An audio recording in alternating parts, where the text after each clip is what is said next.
Hello, ഇത് നമ്മുടെ new ഇയറിലെ ആദ്യത്തെ ഡേ ഇൻ മൈ ലൈഫാണ്. എല്ലാവർക്കും ഒരിക്കൽ കൂടി ഹൃദയം നിറഞ്ഞ പുതുവത്സര ആശംസകൾ. പുതുവത്സരം കഴിഞ്ഞിട്ടായിരിക്കും നിങ്ങളിത് കാണുക കേട്ടോ. അപ്പോൾ നമ്മുടെ ആസ് യൂഷ്വൽ ഇന്ന് പാൽച്ചായ കുടിച്ച് തുടങ്ങാമെന്ന് വിചാരിച്ചു. ഇന്ന് ന്യൂ ഇയർ ഒക്കെ അല്ലേ. അങ്ങനെ പാൽച്ചായ, നമ്മുടെ ബ്രേക്ക്ഫാസ്റ്റ് അപ്പവും ചിക്കൻ കറിയുമാണ് എല്ലാവർക്കും ഇഷ്ടപ്പെട്ട ബ്രേക്ക്ഫാസ്റ്റ്. അപ്പോൾ അതൊക്കെ കൂട്ടി ഒരു പിടി പിടിച്ചിട്ടാണ് നമ്മുടെ ഇന്നത്തെ വർക്കുകളെല്ലാം സ്റ്റാർട്ട് ചെയ്യുന്നത്. ചായ കുടിച്ച് ഇനി കുട്ടികൾക്ക് സ്കൂൾ സ്റ്റാർട്ട് ചെയ്തിട്ടില്ല, അവർക്ക് 3-ാം തീയതി തുറക്കുള്ളൂ. അപ്പോൾ വീട്ടിൽ നിന്ന് കൊണ്ടുവന്ന വട്ടയപ്പം ഉണ്ടായിരുന്നു, അതൊക്കെ കട്ട് ചെയ്തു. അങ്ങനെ നമ്മുടെ ബ്രേക്ക്ഫാസ്റ്റ് അടിപൊളി ആണ്. ബാക്കി വിശേഷം ബ്രേക്ക്ഫാസ്റ്റിൻ്റെ പരിപാടികൾ കഴിഞ്ഞ് നമുക്കിനി അടുത്തത് വർക്ക് ചെയ്യേണ്ട സമയമായി. ന്യൂ ഇയറാന്ന് പറഞ്ഞിട്ട് ജോലിക്ക് പോകാതിരുന്നാൽ ശരിയാവില്ലല്ലോ. നമുക്ക് കുറച്ച് നേരം ഉച്ച വരെ വർക്ക് ചെയ്യാനുണ്ട്. അത് കഴിഞ്ഞ് കുറച്ച് സാധനങ്ങൾ മേടിക്കാനുണ്ട്. നമ്മൾ നാട്ടിൽ പോയി വന്ന കാരണം എല്ലാം കഴിഞ്ഞിരിക്കുകയായിരുന്നു. ഇതേ മാങ്ങ മേടിച്ചു, കണ്ടപ്പോൾ കൊതിയായി. ഞങ്ങൾ അപ്പം തന്നെ കട്ട് ചെയ്ത് ഉപ്പും മുളകും ഉച്ചക്കലേക്കൊക്കെ എടുക്കാം. പിന്നെ ഇന്ന് ന്യൂ ഇയർ പ്രമാണിച്ച് പെട്ടെന്നുള്ളൊരു നെയ്ച്ചോറും ചിക്കൻ കറി ഉണ്ടാക്കാമെന്ന് വിചാരിച്ചു. ചിക്കൻ കറി അത് രണ്ടും വേഗം നമുക്ക് ഈസി ആയിട്ട് കുക്ക് ചെയ്യാവുന്ന. നല്ല തലേ ദിവസം അങ്ങോട്ട് ഒരു മഴ പെയ്തു എന്ന് തോന്നുന്നു 31-ാം തീയതി അങ്ങോട്ട്. പക്ഷെ ന്യൂ ഇയറിന് നല്ല വെയിലായിരുന്നു കേട്ടോ. അങ്ങനെ നമ്മുടെ ചെടികളും കാര്യങ്ങളൊക്കെ ഒരു 4 ദിവസത്തേക്ക് മാറി നിന്നപ്പോഴേക്കൊക്കെ വാടി കരിഞ്ഞിട്ടുണ്ടായിരുന്നു. പിന്നെ ഞങ്ങൾക്ക് വെള്ളമൊഴിച്ച് പുറത്തേക്ക് എടുത്ത് വെച്ചു.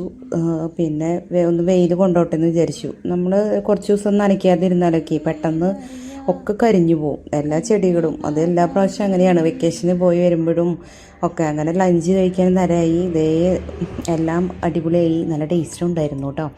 പെട്ടെന്ന് ഉണ്ടാക്കുന്നത് നമുക്ക് എപ്പോഴും ടേസ്റ്റ് ഉണ്ടാവാറുണ്ട്. അത് കഴിഞ്ഞ് ഞാൻ പിന്നെയും കുറച്ച് നേരം പോയിരുന്നു വർക്ക് ചെയ്തു. അതൊക്കെ കഴിഞ്ഞ് നമ്മൾ ഈവനിങ് ഒന്നുമില്ല, നമ്മുടെ പഴം എടുത്ത് കഴിച്ചു ഞാൻ. പിന്നെ കുട്ടികൾക്ക് സ്മൂത്തി ഉണ്ടാക്കി. നമ്മുടെ ഗപ്പി കുട്ടികൾ 5-6 ഉണ്ടായിരുന്നതിൽ പോയി വന്നപ്പോഴേക്കും 3-4 ആയിട്ട് ബാക്കിയായിട്ടോ.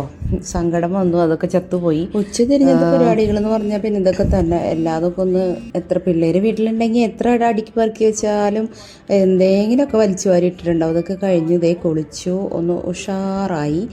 ഇനി നമുക്ക് പ്രത്യേകിച്ച് പരിപാടികളൊന്നും ഇല്ല. ലഞ്ചിൻ്റെ പരിപാടികളും കാര്യങ്ങളൊക്കെ കഴിഞ്ഞല്ലോ.